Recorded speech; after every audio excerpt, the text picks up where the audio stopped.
Okay guys, so we have talked about the why Zimbabwe was colonized. So now we want to look at how exactly Zimbabwe was colonized. So this is actually funny. I want you to understand this. I want you to understand this. So the colonization of Zimbabwe, it took a very long process. It took a long time. These people were actually smart. So what they did is that they sent hunters, they sent missionaries, traders here in Zimbabwe. I think I've made out the video on that. So they sent missionaries, hunters, all sort of people here in Zimbabwe. So these hunters, traders, and concession seekers, they could send back information back in Europe that Zimbabwe was actually good. Zimbabwe had fertile lands. Zimbabwe is actually what we need. If we colonize this country, we are able to get raw materials, we're able to get whatever we want. So after we talk about this, now let's understand how this colonization now started. After the message that Zimbabwe was all good and stuff was sent back to the European powers. Now what the European powers did, the first guy to come to Lobengula was the king of Zimbabwe, who was the king here in Zimbabwe, the king of Matebeleland, was Lobengula.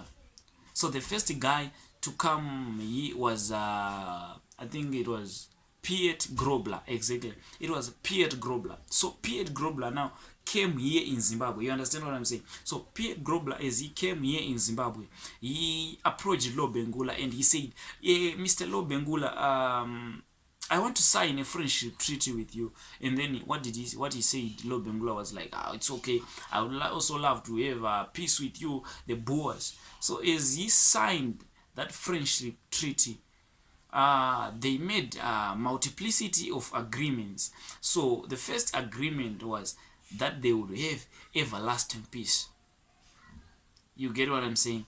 So they also agreed that if people were to, Lobengula was given the right to punish the Boers if they would have violated the rules in Matebeleland.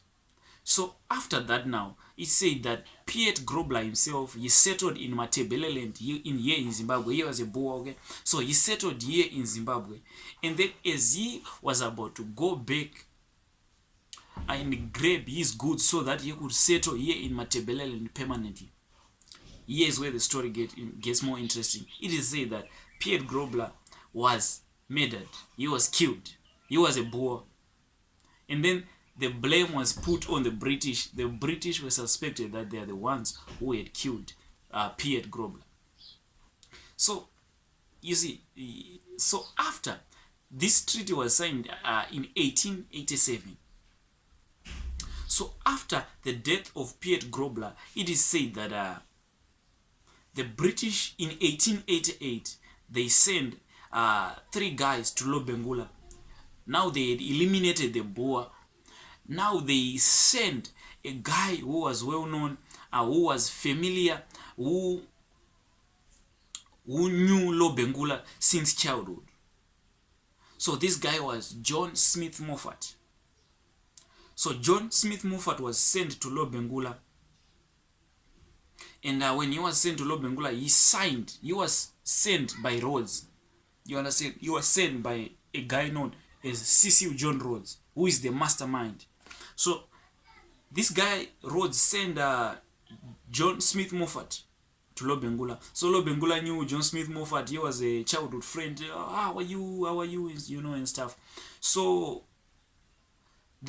on this treaty now, they agreed. They made certain agreements. So they signed what was known as the Moffat Treaty in 1888. It was signed between Lobengula and John Smith Moffat. So they cancelled, on this treaty they agreed that they have to cancel the Grobler Treaty, which was signed before between Lobengula and the Boers. So Lobengula agreed and then he cancelled that treaty.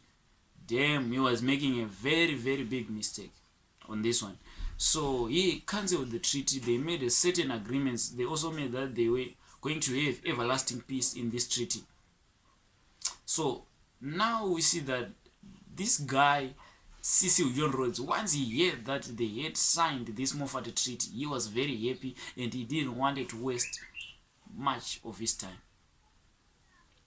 So in a short period of time, I think in 1888 as well, he sent 3 guys, Rochford Maguire, Francis Thompson, and I don't remember the other guy. I think I'm forgetting. You do your research. So he sent 3 guys to Lobengula again.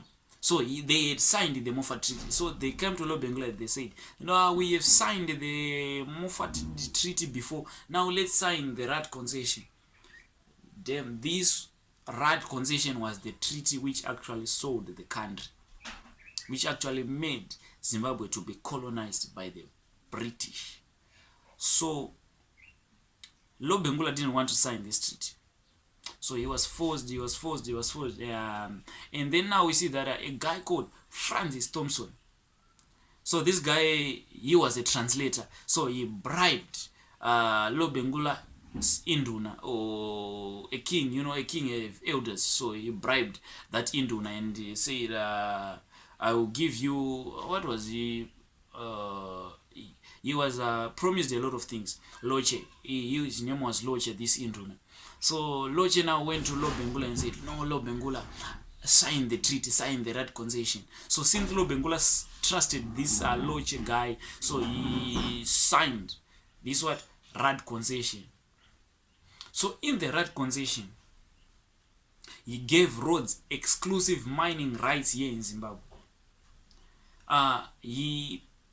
They agreed that in the treaty that less than 10 men were to come here in Zimbabwe, and then the British were to surrender their weapons to Lobengula as they ventured in this country. But you should take note at the Rudd Concession. This is a treaty which actually sold the country, because it gave Rhodes every right to do whatever he wants on the Zimbabwean land. You see, now after Lobengula was also given some fake promises. He was promised £1,000 per month. He was promised 10,000 rounds of ammunition. Lots of promises. He was also promised all sort of things. Okay, so now after he signed this treaty, these guys, they went back to Rhodes and said, "Nah, Rhodes, we have signed the treaty. Zimbabwe is doomed. Zimbabwe is now ours." And for sure, Zimbabwe was now in the hands of Cecil John Rhodes, who was a British. So after they have acquired that Rudd Concession, now they went back. You now understand. They went back to Rhodes, as I have said. So Rhodes now didn't want to waste much of his time. He went to Europe, back to the Queen. So he went back to Europe, back to the Queen, and said he wanted to obtain what was known as the Royal Charter. So the Royal Charter made sure that the Rhodes had a political backup, so that he had political backup. So he went now to the Queen, so that the Queen agree with the Queen. I've acquired this country, so now I want you to back me up and stuff. So you understand. So the charter now said, "Okay, Rhodes, you have acquired Zimbabwe, but I would love you to make administration." Which means that there was supposed to be administration here in Zimbabwe. There were people who were responsible for distributing land, and he was also given that he should develop this country. You understand? And he was in the charter. The Queen said he was not to interfere with the religion of the locals here in Zimbabwe. There were also some other things. You can do your research. Okay, so since when he acquired that charter now, I want you to listen. When he acquired that charter, there are some guys who came to Lobengula and said, "You have sold the country." So when Lobengula heard that, this guy now, Lobengula, made another concession with the guys with a German who was known as Edward Lippert. So he gave Edward Lippert mining rights here in Zimbabwe for 100 years. Edward Lippert was a German businessman. So, you know businessmen now. So he went again to Rhodes and said, Rhodes, this Lobengula guy, you said you have obtained the country, you have already taken Zimbabwe. We just made an agreement. He just said I can mine here in Zimbabwe for 100 years. So can I sell you this treaty? And then Rhodes, you know, Rhodes had money, so he bought the treaty which was signed between Lobengula and Edward Lippert, and this made Rhodes' position in Zimbabwe even much more stronger.